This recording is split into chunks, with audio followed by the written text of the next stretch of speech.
think about the generations and to say we want to make it a better place for our children and our children's children, so that they know it's a better world for them and think if they can make it a better place.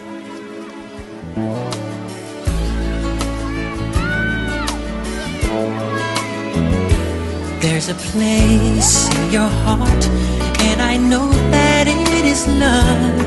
And this place is much brighter than tomorrow. And if you really try, you'll find there's no need to cry. In this place, you feel there's no hurt or sorrow. There are ways to get there if you care enough for the living. Make a little space, make a better place. Heal the world, make it a better place for you and for me and the entire human race. There are people dying.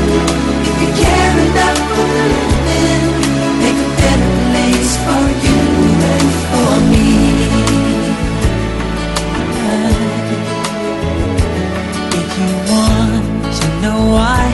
There's a love that cannot lie. Love is strong, it only cares for joyful giving. If we try, we shall see. In this bliss we cannot feel. There are dreams, we stop existing and start living. Then it feels that always love's enough, hope is growing.